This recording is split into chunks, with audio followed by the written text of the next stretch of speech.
দেখুন, গত বছর অর্থাৎ 2024-এর জুলাই থেকে যে পরিস্থিতি, যে টালমাটাল পরিস্থিতি শুরু হয়েছিল একমাত্র কোটা সংস্কার আন্দোলনকে সামনে রেখে, আমরা দেখেছি বঙ্গবন্ধু শেখ মুজিবুর রহমানের বিভিন্ন স্থাপত্য ভাস্কর্য বিভিন্ন সময় তার কোনো উপস্থিতি রাখতে নারাজ ছিল এই অন্তর্বর্তী সরকার, বা সেই সময় যাদের হাত ধরে তাদের কথা অনুযায়ী গণ অভ্যুত্থান ঘটেছে। আর এবছর অর্থাৎ একটা বছর পার করে 2025-এর জুলাই সেই একইভাবে ধ্বংসলীলা কি এখনো পর্যন্ত অব্যাহত রয়েছে? সেই প্রশ্নই তুলে দেবে আজকের জিরো আওয়ারের এই আলোচনা। আমি তিথি রয়েছি আপনাদের সঙ্গে।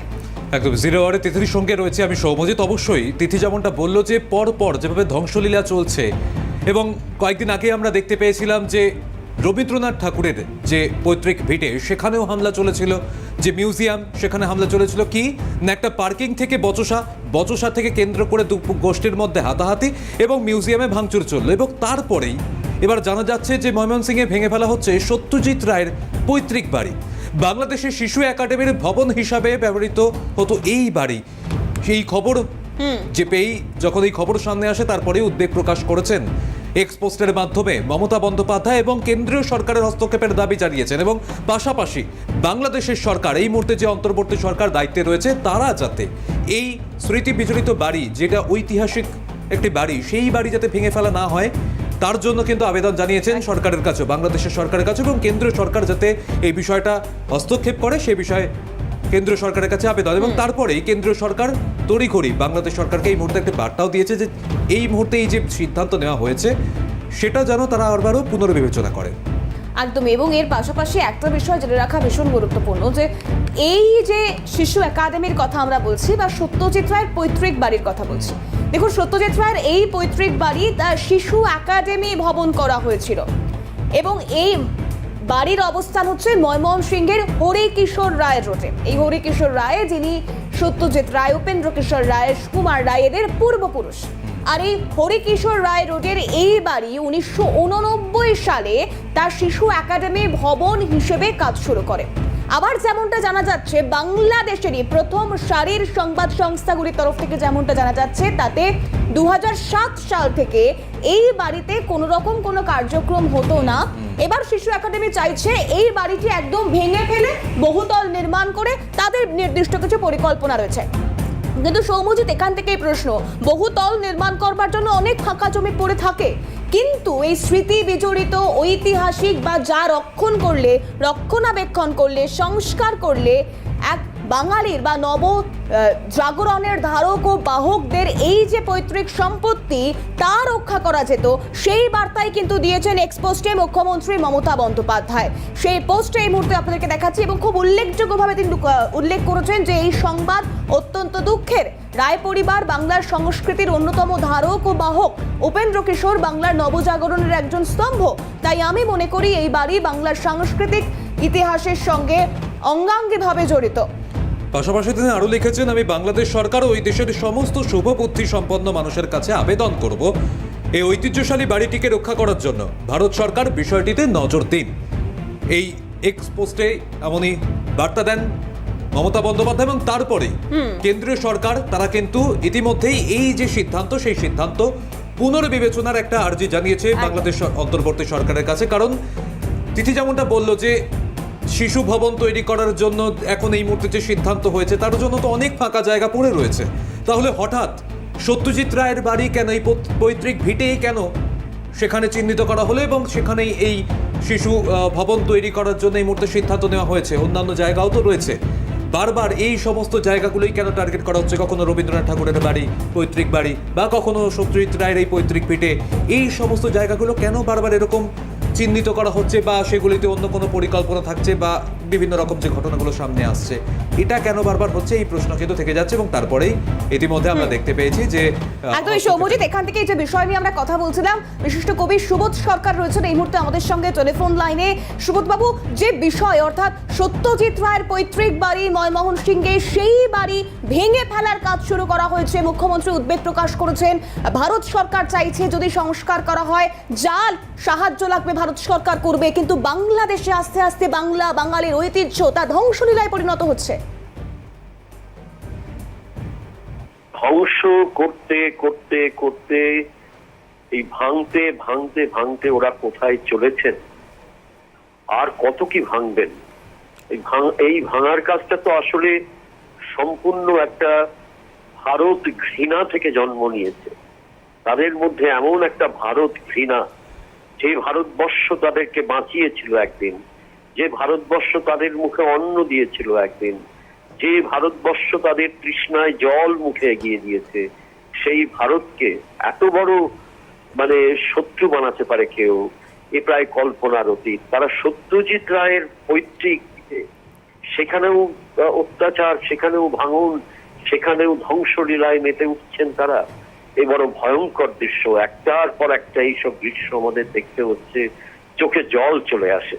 সুতরাং এই অবস্থায় আমাদের মাননীয় মুখ্যমন্ত্রী যেভাবে আবেদন করেছেন, আমাদের প্রধানমন্ত্রী যেরকম ভাবে আবেদন করেছেন, আমি একজন সাধারণ নাগরিক হিসেবে, সাধারণ একজন সাহিত্যের কর্মী হিসেবে, লেখক হিসেবে আমিও আবেদন করব বাংলাদেশের কাছে যে এটা করবেন না, এটা করা যায় না, এটা করতে নেই। এই কথাটুকু এখন বলার খুব প্রয়োজন আছে।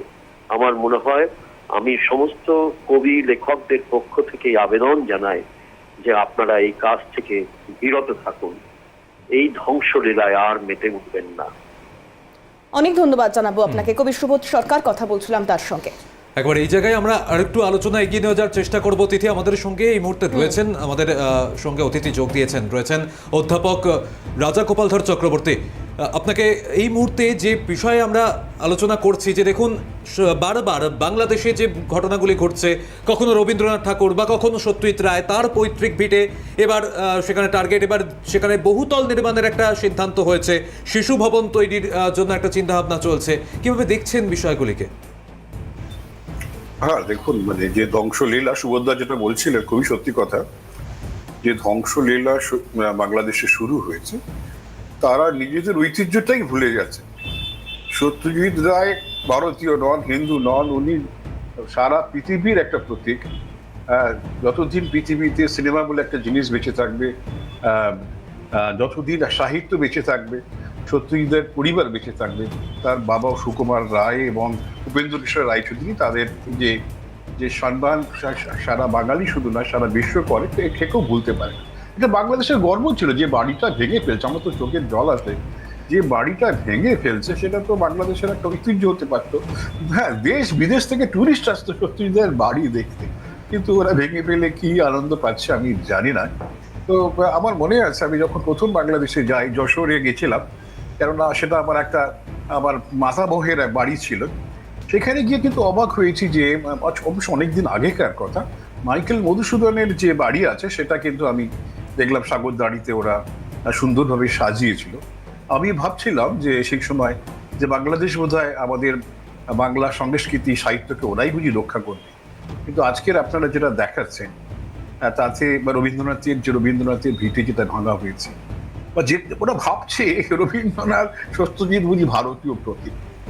ঠিক আছে, তাহলে মুজিবুরের বাড়ি ভাঙলো, মুজিবুর তো কাদের? মুজিবুর তো ভারতের, সে তো বাংলাদেশের সৃষ্টিকর্তা, তাই না? তারও বাড়ি ভেঙে যখন দিয়েছে, বোঝা যাচ্ছে যে সুভদ্রা খুব সুন্দরভাবে যেটা বললেন, ধ্বংস লীলায় ওরা মেতে উঠেছে। কি করবে ওরা জানে না, খালি ভাবছে যারা বুঝি এই যে ফান্ডামেন্টালিজম, মৌলবাদকে প্রশ্রয় দেয়, তারাই বুঝি ওদের একমাত্র বন্ধু, যারা মানব জাতিকে শিখতে শিখিয়েছে, আনন্দ দিয়েছে। একদমই রাজগোপাল বাবু, অর্থাৎ বঙ্গবন্ধু মুজিবুর রহমান হোক বা ভারতবর্ষের একজন বলে ধ্বংসলীলা চালানোর থেকেও অনেক বেশি গুরুত্ব বোধ হয় এই মুহূর্তে বাংলাদেশে মৌলবাদিত্ব। আমরা আলোচনায় আসবার চেষ্টা করব, সঙ্গে থাকবার অনুরোধ করছি আপনাকে, কারণ এই মুহূর্তে আলোচনায় যেহেতু সত্যজিৎ রায়ের পৈতৃক বাড়ি ভেঙে ফেলবার কাজ হচ্ছে, তা দেখে ইতিমধ্যেই এক্স হ্যান্ডেলে পোস্ট করেছেন মুখ্যমন্ত্রী মমতা বন্দ্যোপাধ্যায়। শুধু পোস্ট নয়, উদ্বেগ, এবং সেই উদ্বেগের দরুন ভারত সরকার তারাও আবেদন জানিয়েছে, আর্জি করেছে বাংলাদেশের অন্তর্বর্তী সরকারের কাছে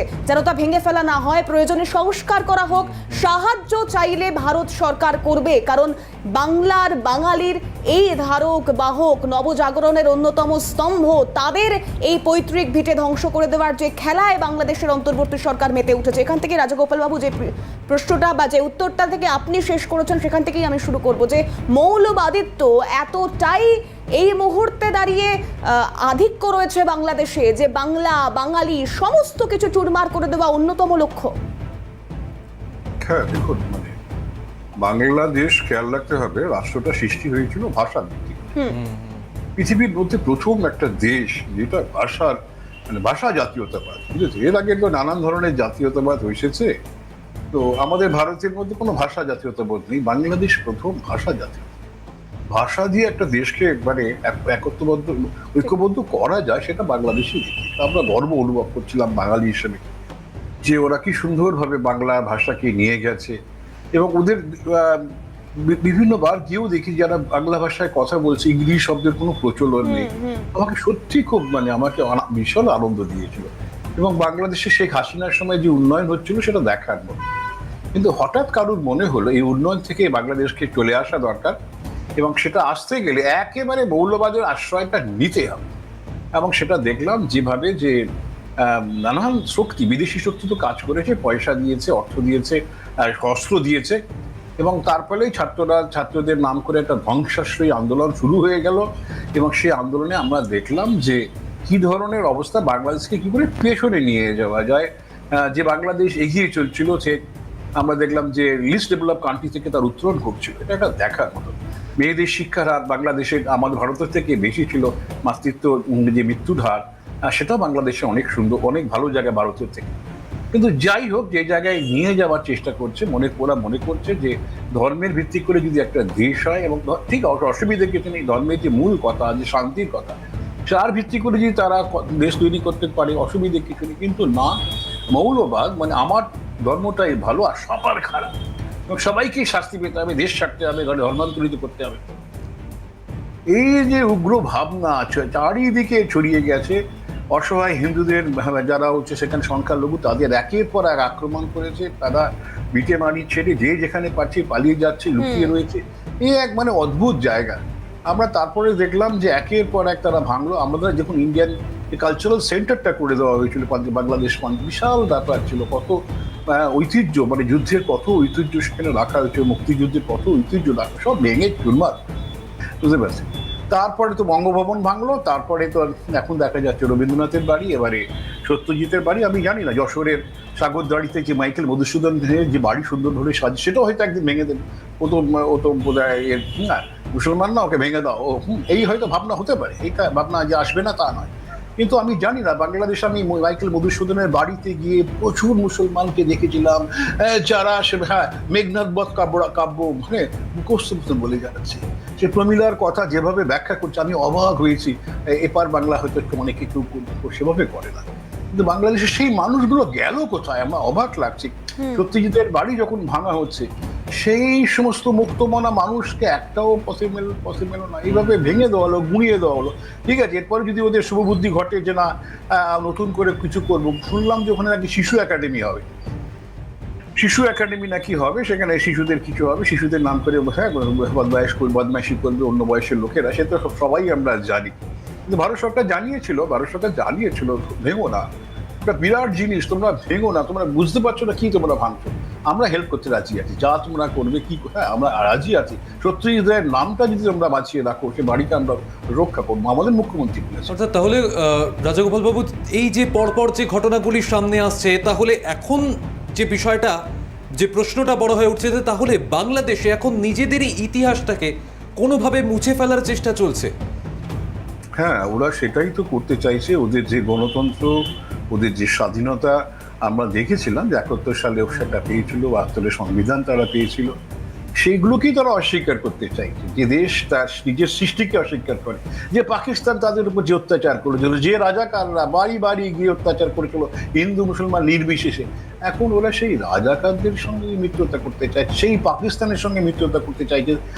ইউনুস বলে দিলেন যে পাকিস্তানের কোনো জাহাজ ঢুকলে কোনোভাবে এটাকে ডিলে করা চলবে না, সঙ্গে সঙ্গে তাকে রিলিজ করতে হবে, তাড়াতাড়ি তাকে লোডিং করতে হবে, লোডিং করতে হবে, এসব বলি। এগুলো তো অবাক করার ব্যাপার। কি তারা ভাবছে? হ্যাঁ, পাকিস্তান থেকে বাংলাদেশে জাহাজ ঢুকতে কতদিন সময় লাগবে বলুন? বাংলাদেশের যে প্রয়োজন, ভারত মিটিয়ে গেছে, সুবোধ এটাও বলেছে। আপদে বিপদে আমরা দেখেছি বাংলাদেশে কোভিডের সময় যে যন্ত্রণা যে হয়েছিল, চীনের থেকে ভ্যাকসিন গিয়েছিল, কাজ করেনি, আমাদের ভ্যাকসিন কাজ করেছে। আমরা কোনোদিন বাংলাদেশকে বলিনি যে তোমাদের রক্ষা করছি। আমরা বলিনি। যুদ্ধ শেষ, মুক্তি হয়ে গেল, ইন্দিরা গান্ধী একটা সেনাও সেখানে রাখেন, সঙ্গে সঙ্গে আমাদের দেশে পাঠিয়ে দিয়েছিলেন। ঠিক আছে, তোমাদের দেশ তোমরা রক্ষা করবে, আমরা কিছুতেই করতে চাই না তোমাদের। যদি আমাদের যা সামর্থ্য তাই অনুযায়ী তোমাদেরকে আমরা দিয়ে যাবো। এবারে বাজেটও দেখবেন বাংলাদেশে এত হিন্দুদের উপর অত্যাচার হয়েছে, সংখ্যালঘুদের উপর অত্যাচার হয়েছে, এসব সত্ত্বেও এই বছরের বাজেটও আপনি দেখবেন ভারত সরকারের বরাদ্দ রয়েছে। যখনই ওরা বলছে এটা পাঠাও, আমরা পাঠাচ্ছি, বুঝেছি, কারণ আমরা সেখানকার মানুষদের কোনো ধরনের কষ্ট হোক সেটা চাই না। কিন্তু ওরা বড় যন্ত্রণা দিচ্ছে এই সমস্ত মানুষদের। কিন্তু রাজাগোপাল বাবু, যে বিষয়টা আপনিও উত্থাপন করলেন, যে বাংলাদেশ নিয়ে বাঙালির আবেগ কাজ করত, সেই বাংলাদেশে আজ বাঙালির সমস্ত কিছুই ধ্বংসস্তূপে পরিণত করা হচ্ছে। যার ক্ষমতায় হচ্ছে বা যে ক্ষমতায় থাকাকালীন হচ্ছে তিনি আবার শান্তিপ্রিয় নোবেল জয়ী, তারপরেও নির্বাচন বা জুলাইয়ের সনদ, জুলাইয়ের ঘোষণাপত্র, এই সমস্ত কিছু থেকে মোড় ঘোরানোর জন্য এই একের পর এক বাঙালিকে শেষ করবার টার্গেট নেওয়া মোহাম্মদ ইউনূস বা মৌলবাদিত্ব, এই সব কিছু কি সত্যি এত সহজে পার পেয়ে যাবার? দেখুন, যেভাবে ধ্বংসলীলা হচ্ছে, আমরা ভেবেছিলাম, দেখুন বাংলাদেশে যেভাবে মেয়েদের শিক্ষাটা রয়েছে, মেয়েরা যেভাবে এগিয়ে এসেছে, আমার মনে হয়েছিল যে দেশে মেয়েরা শিক্ষিত, যে দেশে মেয়েদের ক্ষমতায় না, সে দেশকে অত সহজে গণতন্ত্রকে কেড়ে নেওয়া যায় না। কিন্তু আমি মাঝে মাঝে মনে হচ্ছে আমার ধারণাটা বোধ হয় ভুল। কেননা এতদিন হয়ে গেল খুব একটা রাস্তায় সেভাবে প্রতিবাদ করতে মানুষকে দেখছি না, যেটা আমার মনে হয়েছিল বাংলাদেশের মানুষের মধ্যে। আমি বহু মুসলমানদের বাড়িতে সেখানে থেকেছি, তারা যেভাবে আত্মীয়তা দেখার মতন তাদের, সুতরাং আমার মনে হয়েছিল এটা একটা আদর্শ সমাজ তারা সৃষ্টি করতে চাইছে, যেখানে ধর্মের ভিত্তি করে কখনো ভেদাভেদ কোথাও নেই। আমি এটাই ভেবেছিলাম। কিন্তু আপনি যেটা বললেন যে মোহাম্মদ ইউনূস যিনি শান্তিতে নোবেল প্রাইজ পেয়েছেন, উনি গ্রামীণ ব্যাংকের মাধ্যম দিয়ে বহু মহিলার উনি কর্মসংস্থান সৃষ্টি করেছেন, ক্ষমতায়নে আমি ওনার সঙ্গেও কিছুদিন কাজ করার সুযোগ পেয়েছিলাম। দেখার মতন, মানে মেয়েদের যেভাবে ক্ষমতায়ন হয়েছিল দেখার মতন। কিন্তু সেখান থেকে উনি বিচ্যুত হলেন, বোঝাই যাচ্ছে সে কি। দেখা গেল যে ওনার পার্সোনাল মানে ব্যক্তিগত ইচ্ছা আকাঙ্ক্ষা এতই প্রবল হলো, দেখা গেল সেগুলো সেটাকে রক্ষা করতে উনি মৌলবাদের আশ্রয় নিলেন, যে মৌলবাদী বোধহয় ওনাকে বোধহয় মুখ্যমন্ত্রী, প্রধানমন্ত্রী, রাষ্ট্রপতি সব করতে পারেন। সেটাই হলো, মৌলবাদের সাহায্য নিয়েই উনি আজকে যে পোস্টে আছেন, অ্যাডভাইসার, উনি এখন হয়তো চাইছেন জিতে প্রধানমন্ত্রী হয়ে আসবেন। সেই মৌলবাদের আশ্রয় ওনার একমাত্র ভরসা হয়তো। সেভাবেই দেখা যাচ্ছে সেখানকার যে বহু মানে মাল্টি পার্টি যে সিস্টেম, সেটাকে ভেঙে দেওয়া হলো। সেখানে দেখুন আওয়ামী লীগকে ব্যান করে দেওয়া হয়েছে, তার নির্বাচনে সে যাতে অংশগ্রহণ না করতে। উনি নিজেই একটা এনসিপি পার্টি গঠন করেছেন, ওনার যারা যে সমস্ত স্নেহভাজন ছাত্ররা ছিল বা যে সমস্ত, এমনকি ওদের ওনার অ্যাডভাইসারি বোর্ডেও যারা ছিল, তারা সিটিজেন্স পার্টি তৈরি করে, জাতীয় সিটিজেন নাগরিক পার্টি তৈরি করেছে। এই পার্টি এখনো নিজেদের মধ্যে লড়াই করছে, এখনো মানে সেভাবে পরিপক্ক হতে পারেনি। নির্বাচন হলে হয়তো আওয়ামী লীগ না দাঁড়ালে বিএনপি জিতে যাওয়ার সম্ভাবনা আছে। এই নির্বাচন ওয়েট করছেন কখন এনসিপি পরিণত হয়, সেই আশায় উনি ওয়েট করছেন। জানি না বাংলাদেশের মানুষ যদি সত্যিকারের নির্বাচন হয়, আমার সম্ভাবনা খুবই কম। সেখানে যদি নির্বাচন হয় এনসিপিকেই হয়তো দেখবেন এই সেখানকার যে সরকার আছে তারা জিতিয়ে দেওয়ার চেষ্টা করবে। যাই হোক, কি হবে সেটা এখনই বলতে পারছি না, কিন্তু যেটা হবার সম্ভাবনা রয়েছে, বাংলাদেশ যদি তার ঐতিহ্য ভুলে যায়, তার গণতন্ত্র ভুলে যায়, তার হিন্দু মুসলমান একসঙ্গে যারা স্বাধীনতা আন্দোলনে লড়াই করেছিল সেই ঐতিহ্যের কথা যদি ভুলে যায়, আমার ভাইয়ের রক্তে লাগানো 21শে ফেব্রুয়ারি যতটা বাংলাদেশে অনুষ্ঠান হয়, আমরা একইভাবে পশ্চিমবঙ্গে একইভাবে সে অনুষ্ঠান করেছি। কেননা বাংলাদেশ আমাদের কাছে শুধু আবেগ নয়, বাংলাদেশ আমাদের কাছে একটা স্বপ্ন ছিল। কিন্তু রাজগোপাল বাবু, সেই ঐতিহ্যের আন্তর্জাতিক ভাষা দিবস হোক বা যা কিছু, এই 2024-এর পর থেকে অর্থাৎ জুলাই আগস্টের বাংলাদেশের মানুষজন কোটা সংস্কার আন্দোলনকে কেন্দ্র করে যে গণ অভ্যুত্থান বা নতুন করে স্বাধীনতার কথা তারা বলেন, তারপর থেকেই সমস্ত দিনগুলোই বড্ড বেশি ফিকে হয়ে গেছে। নামকা ওয়াস্তে হয়তো সম্মাননা প্রদান হয়েছে, সেই বিশেষ দিনগুলোকে আমরা দেখতে পেয়েছি মোহাম্মদ ইউনূস তিনি কিন্তু এড়িয়েও গিয়েছেন। হ্যাঁ, এটাই তো লজ্জা, বুঝেছেন, যে জাতি তার ঐতিহ্যকে ভুলে যায়, ইতিহাস ভুলে যায়, রুটসকে ভুলে যায়, সে জাতি কিন্তু আর এগিয়ে যাবার মানে জায়গাটা নেই। শেখ হাসিনা যে জায়গায় নিয়ে গেছিলেন, আমি শেখ হাসিনার খুব একটা ভক্ত নই, তবু নিরপেক্ষভাবেই বলছি যে কিন্তু দেশটাকে তো এগিয়ে নিয়ে যেতে পেরেছিলেন। ওনার নানান ধরনের ত্রুটি, কাজকর্মের ত্রুটি ছিল, একটা স্বেচ্ছাচারী মনোভাব ছিল, কিন্তু দেশটা কিন্তু এগিয়ে নিয়ে যেতে পারছিলেন। সেখানকার দারিদ্র্য হারও কম ছিল, মানুষ সুখে শান্তিতে ছাত্রান্তে ছাড়ছিল। এখন কি অবস্থা দেখুন, মানে জিনিসের দাম হাহাকার, কোথাও চাকরি নেই। হ্যাঁ, ছাত্ররা চাকরি পাচ্ছিল না বলেই তো আন্দোলনটা করলো, তাই না? যেটা আপনারা বলছিলেন যে কোটা যে আন্দোলন, ডিসক্রিমিনেশন বিরোধী যে আন্দোলন, চাকরিতে আরো সুযোগ কমে গেছে না? শিল্প সব বন্ধ, যে বাংলাদেশ রেডিমেড গার্মেন্টস সারা বিশ্ব জোড়া নাম ঠিকই ছিল, তাই, এখন ভেঙে চুরমার করে কি আনন্দ ইউনুস পাচ্ছেন আমি জানি না। প্রধান উপদেষ্টা হয়তো প্রধানমন্ত্রী আবার স্বপ্ন দেখছেন সেটা হয়ে, তাতে বাংলাদেশ। রাজগোপাল বাবু, এখানেই অনেকগুলো প্রশ্ন, অর্থাৎ এই সমস্ত দিক থেকে দায়িত্ব পাওয়ার পর একটা দেশকে কিভাবে দুমড়ে মুচড়ে শেষ করে দিতে হয় তা হয়তো এই অন্তর্বর্তী সরকার দেখিয়ে দিচ্ছে, কিন্তু তারপরেও বিএনপি, জামাত সহ একাধিক রাজনৈতিক দলগুলি তারা যেভাবে প্রশ্রয় দিচ্ছেন তাতে আদৌ এই বাংলাদেশকে তারা কি রূপে দেখতে চাইছেন তা আমাদের জানা নেই, কিন্তু কোথাও একটা নজরুলের সেই জাতের নামে বজ্জাতি যেন এখন এই মুহূর্তে বাংলাদেশকে ঘিরে অনেক বেশি প্রকট হয়ে উঠেছে। অনেক ধন্যবাদ জানাবো রাজগোপাল বাবু আমাদেরকে এতটা গুরুত্বপূর্ণ সময় দেওয়ার জন্য।